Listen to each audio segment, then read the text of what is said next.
Seat എന്ന പിടിവാശി ഉപേക്ഷിച്ച ഒടുവിൽ മുസ്ലിം ലീഗിന്റെ സ്ഥാനാർത്ഥി പ്രഖ്യാപനം. ലീഗ് മത്സരിക്കുക 2 സീറ്റിലെന്ന് സാദിഖ് അലി തങ്ങൾ അറിയിച്ചു. മലപ്പുറത്ത് ടി മുഹമ്മദ് ബഷീറും പൊന്നാനിയിൽ അബ്ദുസമദ് സമദാനിയുമാണ് ലീഗ് സ്ഥാനാർത്ഥികൾ. അടുത്ത രാജ്യസഭാ സീറ്റ് ലീഗ് ഉറപ്പിച്ചെന്നും അതിൽ ആര് മത്സരിക്കുമെന്നും പിന്നീട് തീരുമാനിക്കുമെന്നും തങ്ങൾ വ്യക്തമാക്കി. കേരളത്തിൽ മലപ്പുറം ലോക്സഭാ മണ്ഡലത്തിൽ ശ്രീ ടി മുഹമ്മദ് ബഷീർ സാഹിബാണ്. പൊന്നാനിയിൽ ശ്രീ അബ്ദുസമദ് സമദാനി സാഹിബാണ്. തമിഴ്നാട്ടിലെ രാമനാഥപുരത്ത് നവാസ് ഗനിയാണ്, സിറ്റിംഗ് MP ആണ്. അദ്ദേഹം മുസ്ലിം ലീഗിന്റെ സ്ഥാനാർത്ഥിയായി മത്സരിക്കുന്നു. ഇനിയിപ്പോൾ ഈ 3 സ്ഥാനാർത്ഥികളുടെ വിജയത്തിന് വേണ്ടി എന്നതുപോലെ തന്നെ എല്ലാ ദേശീയ തലത്തിലും അതുപോലെ തന്നെ നമ്മുടെ കേരളത്തിലൊക്കെ തന്നെ എല്ലാ മുസ്ലിം ലീഗും കോൺഗ്രസും ഒക്കെ നേതൃത്വം കൊടുക്കുന്ന മുന്നണിയുടെ വിജയത്തിന് വേണ്ടിയുള്ള പ്രവർത്തനങ്ങളിലാണ് ഇനി നമുക്ക് ശ്രദ്ധ കേന്ദ്രീകരിക്കേണ്ടത്. സിറ്റിംഗ് MP മാരുടെ മണ്ഡലങ്ങൾ പരസ്പരം വച്ചുമാറിയത് വിശദീകരിക്കാൻ കഴിയാതെ ലീഗ് നേതൃത്വം ഇന്ന് വാർത്താ സമ്മേളനത്തിൽ പറയുന്നത് നമ്മൾ കണ്ടു. അണ്ടർസ്റ്റുഡ് അല്ലേ എന്നാണ് PK കുഞ്ഞാലിക്കുട്ടി പറഞ്ഞത്. നേതാക്കന്മാരുടെ സേവനം എല്ലായിടത്തും വേണം എന്നതായിരുന്നു തങ്ങളുടെ പ്രതികരണം. പിന്നെ കേരളത്തിൽ UDF ആയിട്ട് നടന്ന ചർച്ചയുടെ അടിസ്ഥാനത്തിൽ രാജ്യസഭാ സീറ്റ് ലീഗിന് തന്നെയാണ്. ഇന്ന് പ്രതിപക്ഷ പത്രസമ്മേളനത്തിൽ പറഞ്ഞു. അപ്പോൾ അതിലൊന്നും അതിൻ്റെ അപ്രോപ്രിയേറ്റ് ടൈമിൽ സ്ഥാനാർത്ഥിയെ പ്രഖ്യാപിക്കും എന്നാണ് തങ്ങൾ പറഞ്ഞത്.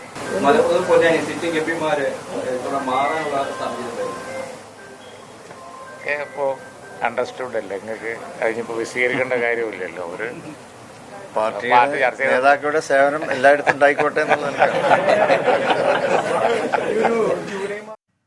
ലീഗിന്റെ ഔദ്യോഗിക പ്രഖ്യാപനം വരും മുൻപേ 3ാം സീറ്റ് ലീഗിനില്ലെന്ന് VD സതീശൻ പ്രതികരിച്ചതും ശ്രദ്ധേയമായി. ലീഗ് സമ്മർദ്ദ ശക്തിയാണെന്ന പ്രചാരണത്തിന് തടയിടാനായിരുന്നു സതീശന്റെ മുൻകൂട്ടിയുള്ള പ്രഖ്യാപനം. സമീർ ബിൻ കരീം വിശദാംശങ്ങളുമായി. സമീർ, അങ്ങനെ ഈ കാര്യങ്ങൾക്കൊക്കെ ഒരു വ്യക്തതയായി 3 സീറ്റ് എന്നുള്ളതില്ല എന്ന് നേരത്തെ VD സതീശൻ പറയുന്നു. തൊട്ടു പിന്നാലെയാണ് ലീഗിന്റെ വാർത്താ സമ്മേളനം. അതിൽ 2 സീറ്റിൽ മത്സരിക്കുന്നത് ആരൊക്കെയെന്ന് പ്രഖ്യാപിക്കുന്നു. പക്ഷേ സിറ്റിംഗ് MP മാരുടെ സീറ്റുകൾ വച്ചുമാറുന്നു എന്നുള്ളത്, അത് വിശദീകരിക്കാൻ നേതൃത്വം ബുദ്ധിമുട്ടുന്നത് നമ്മൾ കണ്ടതാണ്. അണ്ടർസ്റ്റുഡ് അല്ലേ എന്ന് പറയുമ്പോൾ സാദിഖ് അലി നിങ്ങൾ പറയുന്നത് നേതാക്കളുടെ സേവനം എല്ലായിടത്തും വേണം എന്നുള്ളതാണ്. ഇതിൽ കഴിഞ്ഞ ഉപതെരഞ്ഞെടുപ്പുകളോ തെരഞ്ഞെടുപ്പുകളൊക്കെ പരിശോധിക്കുമ്പോൾ അവിടെ വോട്ട് കുറയുന്നുണ്ട് എന്നൊക്കെയുള്ള ഘടകങ്ങൾ ഇതിന് എത്രത്തോളം നിർണായകമായിട്ടുണ്ട് എന്നതാണ്. മറ്റൊന്ന്, രാജ്യസഭാ സീറ്റ്, അതിൽ ഉറച്ച് തന്നെ ലീഗ് ഇങ്ങനെ ഒരു തീരുമാനത്തിലേക്ക് എത്തിയിരിക്കുന്നു.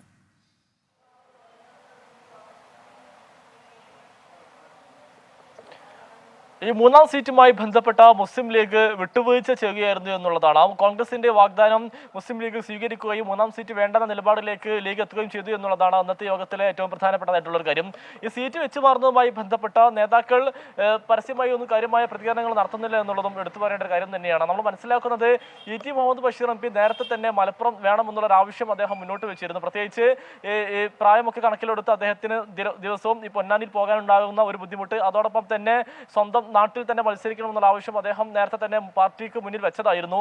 ഇതുകൂടി കണക്കിലെടുത്താണ് ടി മുഹമ്മദ് ബഷീറിനെ മലപ്പുറത്ത് മത്സരിപ്പിക്കാൻ പാർട്ടി നേതൃത്വം തീരുമാനിച്ചത് എന്നുള്ളതാണ് സൂചനകൾ പുറത്തു വരുന്നത്. അതോടൊപ്പം തന്നെ പൊന്നാനിയിലേക്ക് വരികയാണെങ്കിൽ അബ്ദുസമദ് സമദാനിയെ പൊന്നാനിയിൽ മത്സരിപ്പിക്കണോ, അതല്ല യൂത്ത് ലീഗ് ആവശ്യപ്പെട്ട പോലെ ഒരു യുവ പ്രാതിനിധ്യം പൊന്നാനിയിൽ വേണമോ എന്നുള്ള കാര്യത്തിലും പാർട്ടിയിൽ ചർച്ച നടന്നു. ഇന്ന് ഇതുമായി ബന്ധപ്പെട്ട ചർച്ചകൾ പുരോഗമിക്കുകയും ചെയ്തു. എന്നാൽ ഇതുമായി ബന്ധപ്പെട്ട് ഒരു നിലവിൽ പൊന്നാനിയിൽ KS ഹംസയും LDF സ്ഥാനാർത്ഥിയായ ഘട്ടത്തിൽ ഒരു പരീക്ഷണത്തിന് യുവാക്കളെ ഇറക്കി മുതിരേണ്ടതില്ല എന്നുള്ള നിലപാടിലേക്ക് ലീഗ് നേതൃത്വം എത്തുകയായിരുന്നു. ഇങ്ങനെയാണ് സമദാനിയിലേക്ക് കാര്യങ്ങൾ എത്തുന്നത്.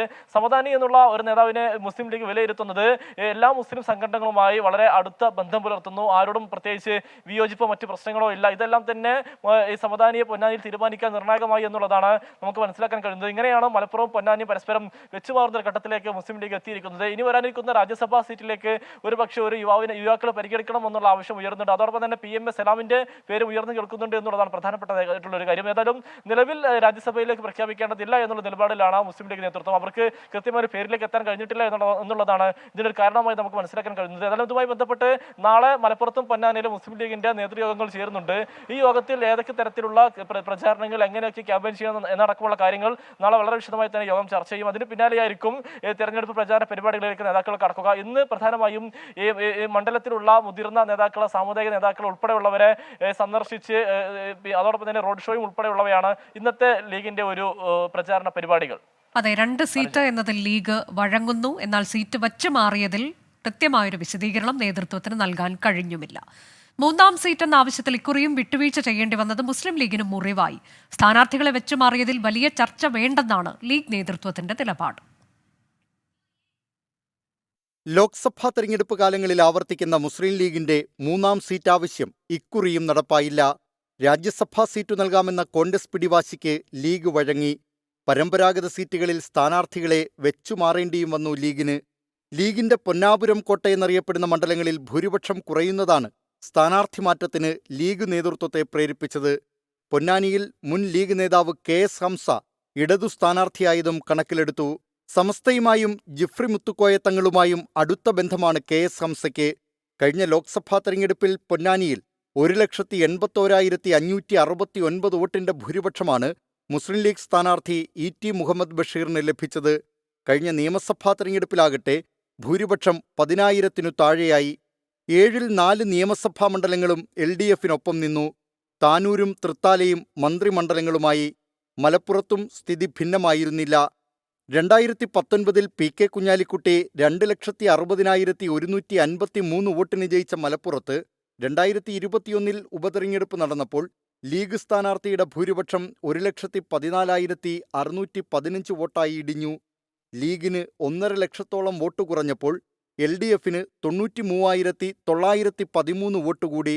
ഇക്കാര്യങ്ങളെല്ലാം പരിഗണിച്ചാണ് ലീഗിന്റെ സ്ഥാനാർത്ഥി മാറ്റം. പക്ഷേ ലീഗ് നേതൃത്വം ഇത് പരസ്യമായി സമ്മതിക്കാൻ തയ്യാറല്ല. Political desk 24.